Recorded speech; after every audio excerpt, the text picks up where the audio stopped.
So as South Africa's vaccination drive trickles down its priority list, there's renewed expectation that most citizens will eventually have an opportunity to get some kind of COVID-19 vaccine. And while the introduction of vaccine passports, for instance, has become popular practice in several countries, it seems some companies and businesses may be well within their rights to actually employ similar prerequisites for their employees. New regulations were published this year calling on businesses to alter their operations so as to help with the fight against COVID-19. So could these regulations be used to eventually force employees to take the jab? All of this in the name of combating the virus. Let's unpack this now with Labour consultant Tony Healy, who joins us via our video link. Tony, great to have you on the program. Thanks very much indeed for making time. It was in June this year that Labour and Employment Minister Thulas Nxesi published revised occupational health and safety regulations. Part of what these regulations ask for is for businesses to alter their operations in line with efforts of fighting COVID-19. Is that enough of basis to eventually force people to take the jab? Good morning, Ayanda. Yes, well, you're quite right. So on the 11th of June, there was a new directive regarding COVID in general and workplace vaccination in particular. And we know, first of all, from one of the annexures that mandatory or compulsory workplace vaccination policies can be implemented by employers under certain circumstances. And there are three important factors that need to be taken into consideration. Number one, public health imperatives. Number two, employee constitutional rights. And number three, the efficient running of the business. So there are various aspects that need to be looked at before an employer can make workplace vaccination compulsory. Yeah, that for me presents a number of issues. For one, the president has been pretty unequivocal in his leaving it up to the public to decide whether or not an individual wants to take the vaccine.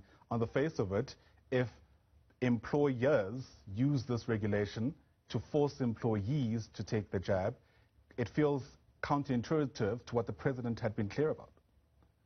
You're quite right, and therein lies the dilemma. And the challenge that we face is that on the one hand, employers, as you would expect, are obligated to ensure that workplaces are safe and healthy. On the other hand, we have the question of, can that go so far as to compel an employee to take the vaccination in the understanding that if they don't, they could potentially be dismissed. And I think the best thing to do when you look at this is to take examples of maybe to begin by looking at how do you make that decision. So, for example, if you're dealing with an employee who works in close proximity with anybody else, and let's use, for example, a dental nurse assistant. The dental nurse assistant hovers over a patient, and they are millimeters away from the dentist and the patient.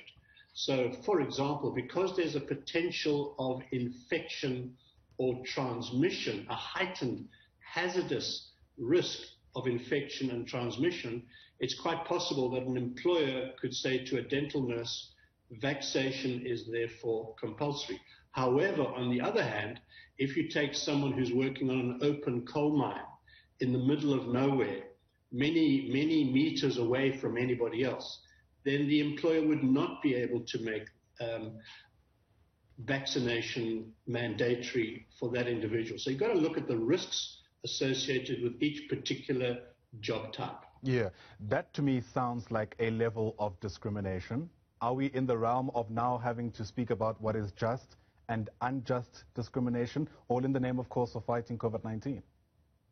Well, yes, and we mustn't, that's a good point, but we must also not forget that we have forever, for as long as we can remember, always had fair and unfair discrimination in our law.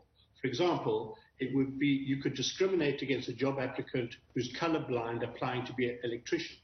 That's discrimination, but it's fair discrimination.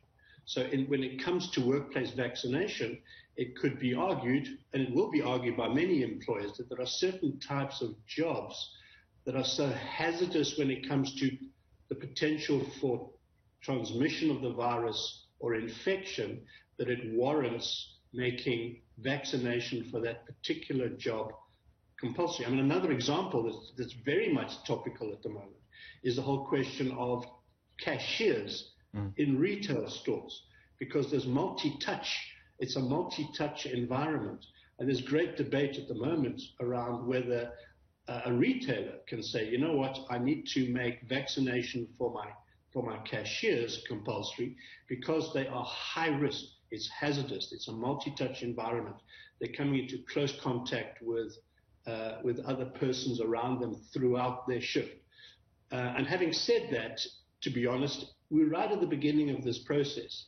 And it may take for us to go through some case law and see some cases being challenged and addressed by the Labour Court, for example, before we get some direction on exactly how, where we draw the line when it comes to making workplace vaccination compulsory or not. And that's exactly where I was hoping to go. I mean, is there any kind of legal precedent that's been set around how we could deal with something like this? For one, it's not the first time that vaccinations take place, perhaps at the scale of, obviously, it's historic, but have there been instances in the past where employers have had health prerequisites, for lack of a better term, for their employees, all in the name of keeping everybody else safe? Unfortunately not. And the reason for that is that we only had this directive for 3 or 4 weeks. So we haven't had time for cases to evolve or escalate to a level where there have been, for example, CCMA arbitration awards or Labour Court judgments.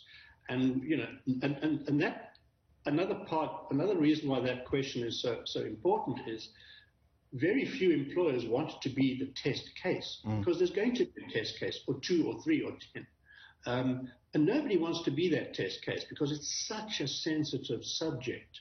So many employers, we're seeing in practice, many employers, if they can, are taking quite a conservative view. They're not making vaccination mandatory, and they're adopting a wait-and-see attitude. But there are other industries and sectors, and I've just mentioned them, a hospital environment, for example, where it would be very difficult not to make it mandatory, or a cashier in a retail store. Any position where they come, where social distancing is even impossible, where there's a multi-touch environment, they are particularly hazardous job types where an employer may well have an argument to say, you know what, because of the heightened risks in those types of jobs, we are regretfully compelled to make COVID vaccination in the workplace compulsory. And we mustn't forget that this 11th June directive from the Minister of Employment and Labour makes provision for that. And it will make provision for it, coming back to your previous question, on the basis that it would be justified as fair discrimination, not unfair discrimination in the broader interests of public health. Right, right. I wonder whether aspects of the newly introduced Protection of Personal Information Act make this harder or easier, especially for employers themselves. My understanding is that part of the justification process of forcing someone to take the jab is you having to provide details around whether or not they have any comorbidities. This act makes that a bit more difficult than it used to in the past. Quite right. Absolutely right.